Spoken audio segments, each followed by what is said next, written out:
Hi there and welcome back to the day 6 of my holiday tutorial series. Today I'm going to create a rather large project. It's going to be a 12 by 12 inch wall hanging, or you can also call it a framed picture. Grab a cup of tea or coffee before you start watching, because it's going to be a bit longer video. I'm going to start by creating the focal image, and I'm going to use the Coffee Time die and stamp set from the Christmas release by Paper Discovery. Here you can see I stamped and die cut the images, but then I realized I don't really need those stamped lines, and I'm only going to use the matching dies. Yes, the coffee pot and mug dies can totally be used on their own without the matching stamps. I'm also going to use the scissors and cut out that negative space inside the handle, and then the coffee pot is ready to be used on a project. Since the patterned paper I'm using is a bit too busy, I decided to darken up the edges of the mug as well as the coffee pot using a ground espresso distress ink, so I'm simply applying it all around the edges using the sponge applicator. Next, I'm going to create a nice large frame for my scene. You can see the patterned paper I'm gonna use already has a kind of grid, and it's about 1 by 1 inch. If your patterned paper is not griddy, you can simply draw the grid with your pencil. It should be 1 by 1 inch squares.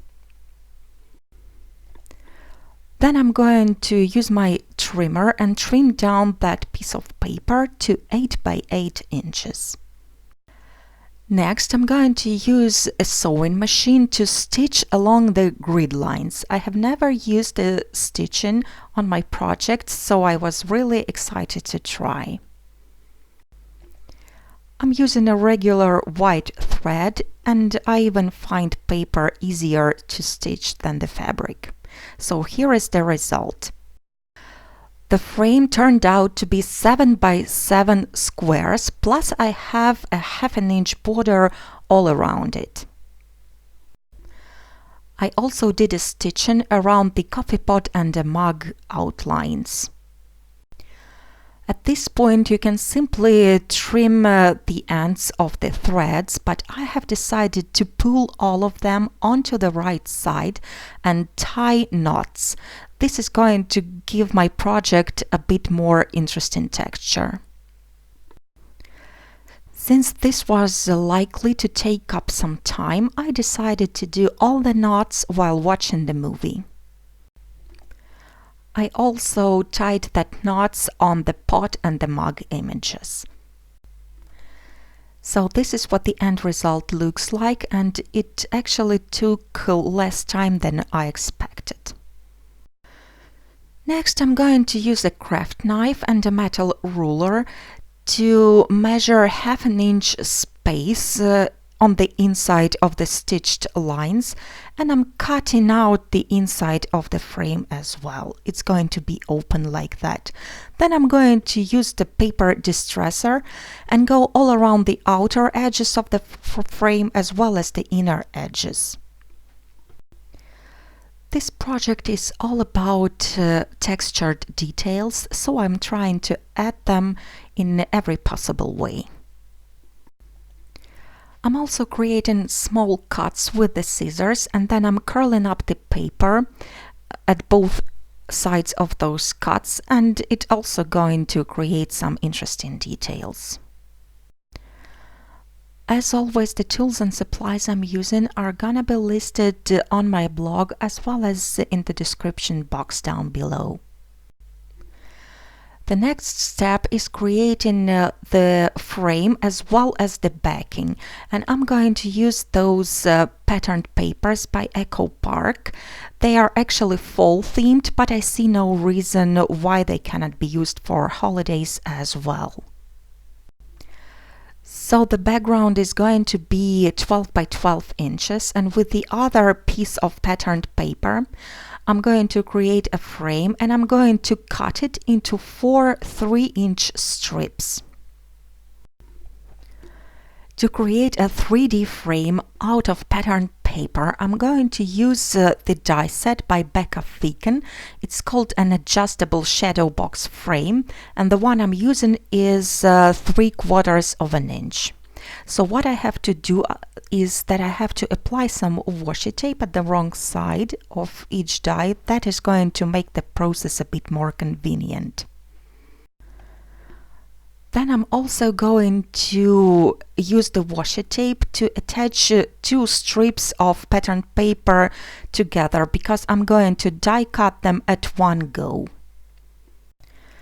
Then I'm going to use the 2 dies that look similar, and I'm going to line them up with the corners of my paper. I'm just lining up that corners of the die with the corners of the paper. And I'm doing the same on the other side. And then I'm going to use the other 2 dies in the same way.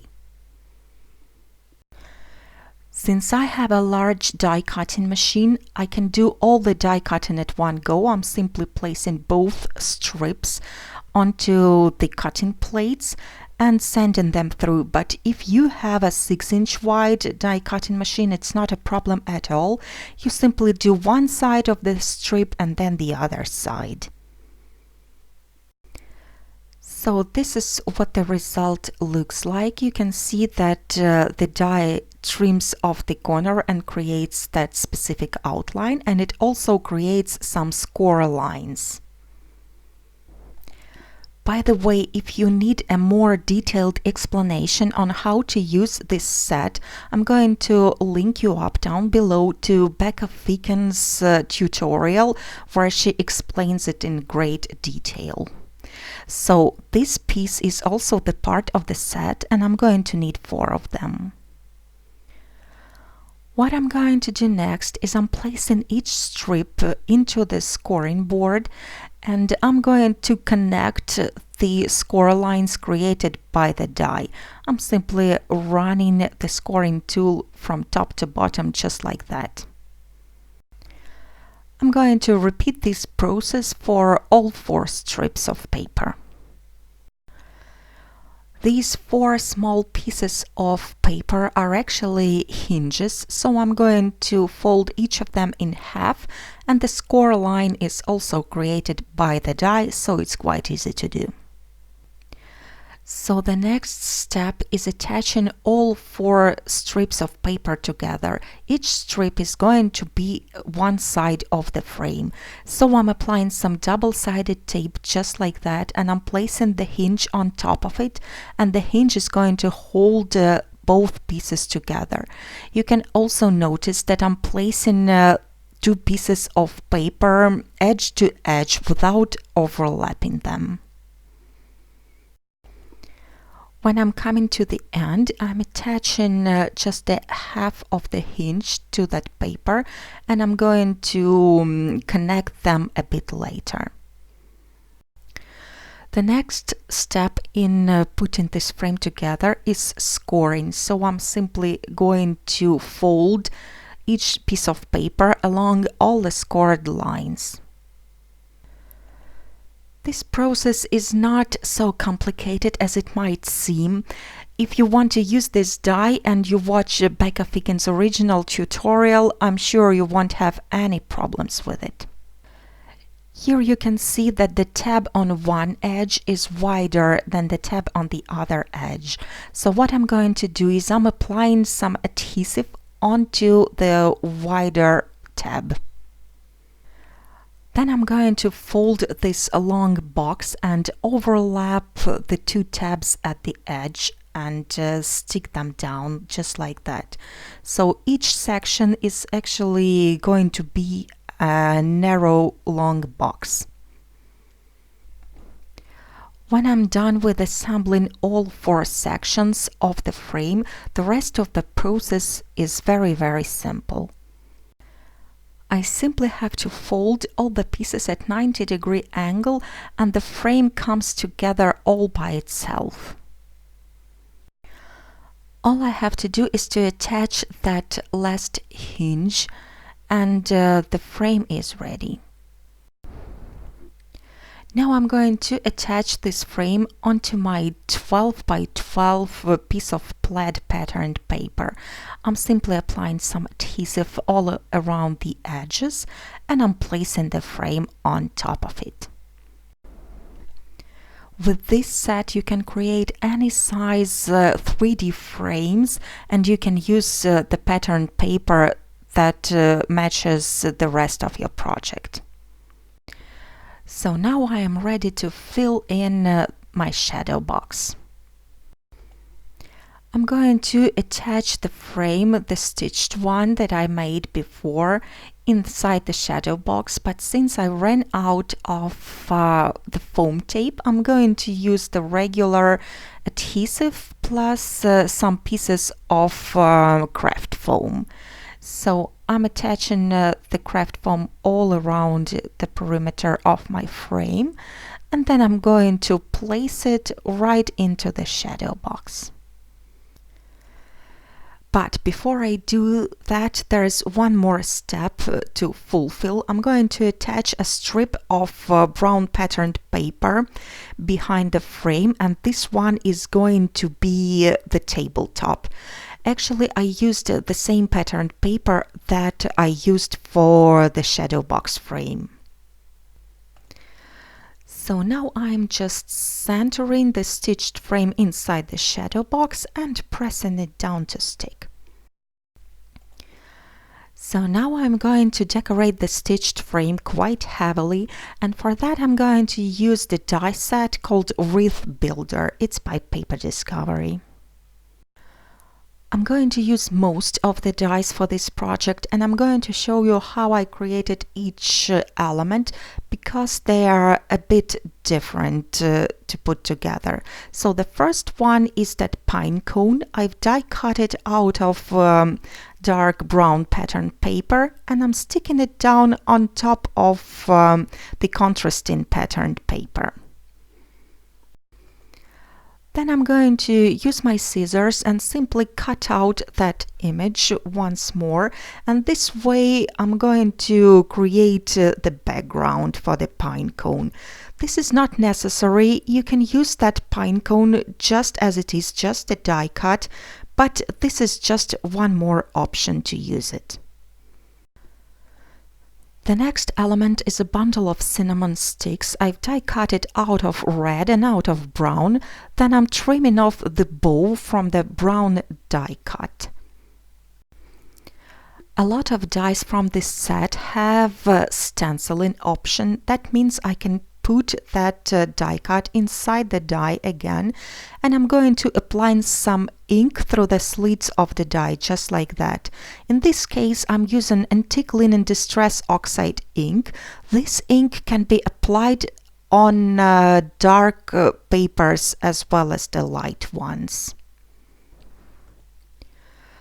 Then I'm going to use the liquid glue and stick down the brown die cut on top of the red one to get the nice detailed image. The next element is going to be an orange slice, and it consists of two parts, the background and the top part. And since the paper was a bit busy, I'm muting down the pattern using Rusty Hinge Distress ink, and then I'm just going to stick down the top part on top of the background. You can of course use green for limes and yellow for lemons as well. The next element is an apple slice. It's a bit tricky but worth it. This one is actually my favorite. I've die cut the apple out of light color patterned paper, and then I'm coloring the skin using red and green distress inks. I'm flipping over the die cuts to the wrong side, and then I'm going to use some pieces of washi tape to hold the two die cuts together. Then I'm going to flip this piece over again, and I'm using the scissors to trim off everything that hangs off the edge.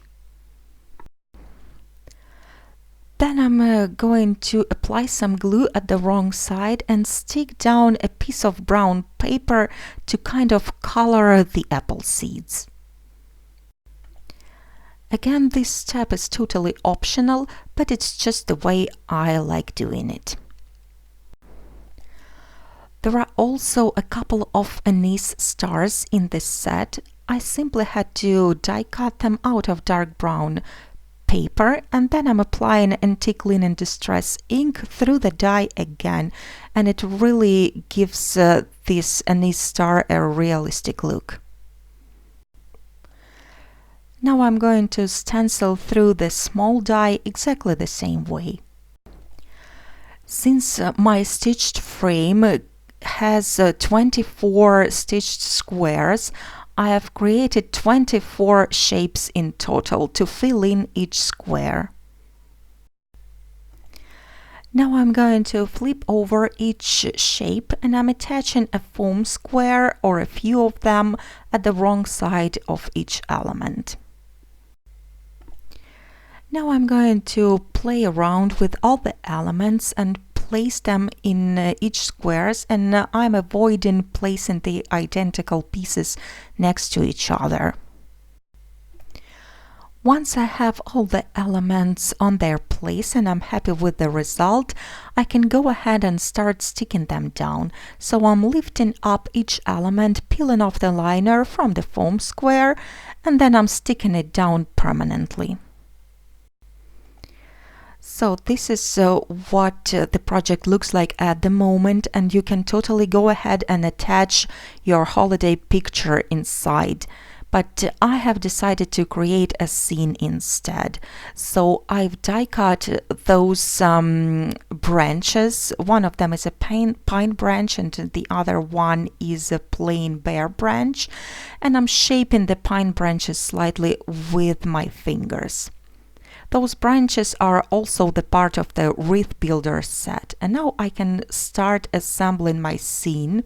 I'm attaching the coffee pot first using the double-sided tape. Then I'm attaching a coffee mug in front of it using the foam squares. I'm also going to create a little arrangement using the same elements that I used for the frame, that is the cone, an apple slice and an orange slice. I'm using a combination of the flat adhesive and the dimensional adhesive each time to level up those die cuts. Then I'm going to use the liquid adhesive to attach all the branches. I'm only applying adhesive onto the branch, so the needles are going to stick out and create more dimension. Then I'm attaching more branches at the bottom, basically filling up the empty spaces. And then I'm going to do the bare branches as well.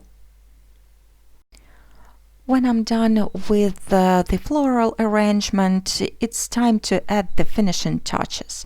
I'm going to use the sentiment from the same Coffee Time stamp set. This one goes Hug in a Mug, and I'm simply stamping it with the black ink right onto the coffee pot.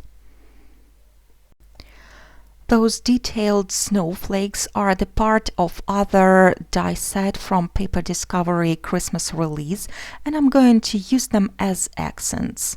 I've die cut them out of white cardstock, and I'm attaching one of the snowflakes in the center of the coffee mug. I'm also going to add a half pearl in the center of the snowflake. Since I had some of the pine branches left, I'm going to attach them behind the frame. And I will be attaching the remaining 2 snowflakes right onto the background as well. And that finishes my project for today. And here is what my wall hanging looks like. I think it can be used as a holiday decor year after year, and it would also make a nice gift for someone special. I hope you enjoyed this tutorial. Thank you so much for watching. If you are looking for more inspiration, you are welcome to watch the Day 6 projects from the previous years. You will see them on the screen at the end of the video. I will be back soon with the project number 7, and I hope to see you again. Have a beautiful day.